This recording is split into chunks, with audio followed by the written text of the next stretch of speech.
Cutting సింపుల్గా ఇలా cut చేసుకోవాలి. బ్లౌజ్ని తిరిగేసి ఇలా పెట్టుకుని ఎంత ఉందో చూసుకోవాలి, లూజ్ ఎంత ఉందో చూసుకోవాలి.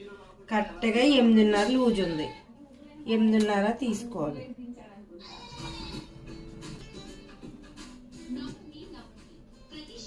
స్కేల్తో కొట్టుకోవాలి గీత. ఇక్కడ జాయింట్ పడుతుంది.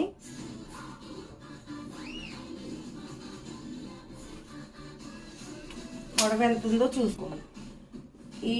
ఇచ్చిన ఆమె కస్టమర్ ఏం చెప్పిందంటే కొంచెం హ్యాండ్ పొడవు పెట్టండి అని చెప్పింది. అందుకని హ్యాండ్ చూసుకొని దీని మీద పొడవు పెట్టాలి.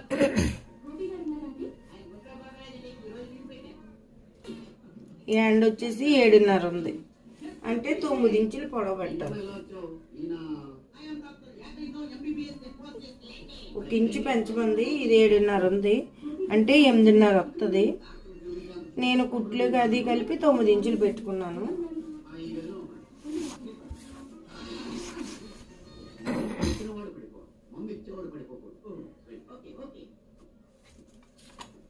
ఇప్పుడు గీత కుట్టుకోవాలి. సంక డౌన్ 3 ఇంచులు తీసుకోవాలి.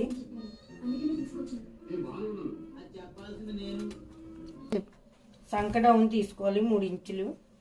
తీసుకున్న తర్వాత హ్యాండ్ లూజ్ చూసుకోవాలి ఎంత ఉందో. హ్యాండ్ లూజ్ 6 ఇంచులు ఉంది, 6 ఇంచులకి పెట్టుకోవాలి. తర్వాత 2 ఇంచులు 1.5 1.5 లూజ్కి వచ్చి పెట్టుకున్నాను. ఇక్కడైతే ముక్కలు అతుకు పడుతుంది. ఇక్కడ నుండి మనం లూజ్ కూడా 8 ఇంచులు 8.5 వచ్చింది కనుక లూజు చంక లూజు 8.5కి పెట్టుకున్నాము. ఇక్కడ జాయింట్ పడుతుంది. ఇక్కడ 1 ఇంచు జాయింట్ వేసుకోవాలి. దీనికి డౌన్ ఇలా 1 ఇంచు ఇలా పెట్టుకొని ఇక్కడ నుండి ఇలా చిన్న చిన్నగా ఇలా దించుకొని ఇక్కడైతే జాయింట్ పడుతుంది. మనం లూజు కొలతో హ్యాండ్ కొలతో కలిపేసుకోవాలి.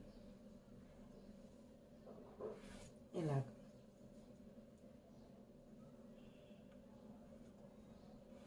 ఇక్కడైతే చిన్న పీసు జాయింట్ పడుతుంది. చెప్పు. ఇలా సింపుల్గా హ్యాండ్ లూజ్ చూసుకోవచ్చు. అన్ని కటింగ్ సింపుల్గా అయిపోతుంది. మీరు కటింగ్ చేయక ముందే మీరు పర్ఫెక్ట్గా వచ్చిందా లేదా అనే విషయం చూసుకోవాలి, కన్ఫర్మ్ చేసుకోవాలి. మనం ఇలా పెట్టుకొని మనం హ్యాండ్ దీని మీద పెట్టుకొని ఇలా చూసుకుంటే మనం